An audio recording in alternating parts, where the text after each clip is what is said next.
According to Dr. David Menton, the Scopes trial had little to do with science and more to do with religion. It took place on a hot July in 1925 in the little town of Dayton, Tennessee. It only lasted 12 days.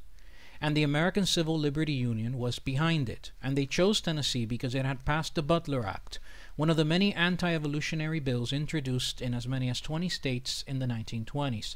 These laws forbid public schools from teaching any theory that denied the creation of man as taught in the Bible, and to teach that man was descended from a lower order of animals. The ACLU hoped that a case could help make these bills unenforceable, and advertisements were placed in Tennessee looking for a teacher. George Rapolleia hoped that it would take place in Dayton to bring national attention to the town and encourage investment in his mining operations.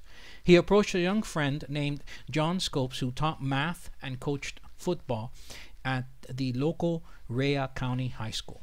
Scopes had no background in science, he was not interested in evolution, and he was a fill-in for an ill biology teacher the last 2 weeks of the school year. Scopes was reluctantly talked into participating.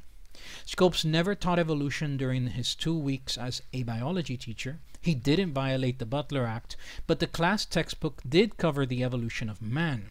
According to Emma Bloomfield in The Rhetorical Impact of the Scopes Trial, Dayton residents convinced John Scopes, a substitute biology teacher, to be the defendant after admitting he had taught from Civic Biology, a book containing content on human evolution. Civic Biology stated the following on evolution: at the present time there exist upon the earth 5 races or varieties of man, but the highest type of all were the Caucasians, who represent the civilized white inhabitants of Europe and America. The ACLU agreed to accept John Scopes and pay all of his expenses. He was arrested for teaching the evolution of man and immediately released on a $1,000 bond.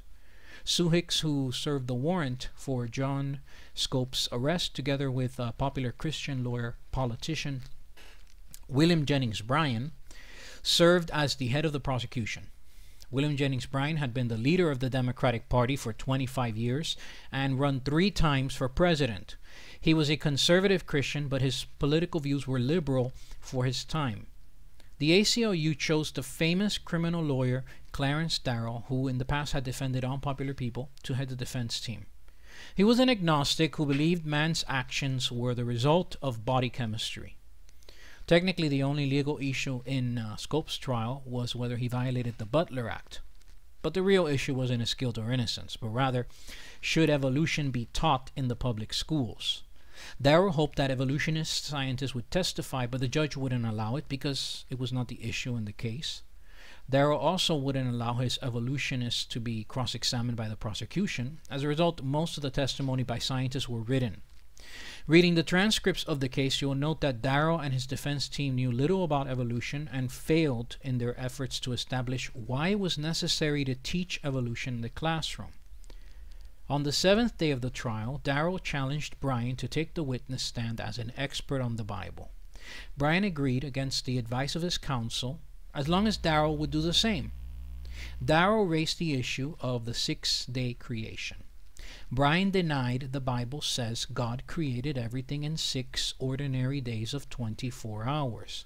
Darrow asked if creation had been going on for a very long time. Bryan replied that it might have continued for millions of years. What Bryan's answer did was it made Darrow's goal of making the Bible subject to the interpretation based on the changing scientific discoveries of man. On the 8th day, Darrow instructed the judge and jury to find his own client guilty as charged. And this kept Darrow from taking the witness stand as promised. One can only imagine what kinds of questions Bryan would have asked about his beliefs after what Darrow had put him through. In the end, John Scopes was found guilty of violating the Butler Act and fined $100, but was acquitted by the Tennessee Supreme Court. The Butler Act was repealed in 1967, and according to Jacqueline Cameron and Randy Moore in Exploring the Scopes Monkey Trial, although the jury sided with Bryan, Darrow had brought the theory of evolution to the forefront of public education. Today, evolution is the only permissible explanation for the origin of man and all other forms in the public schools.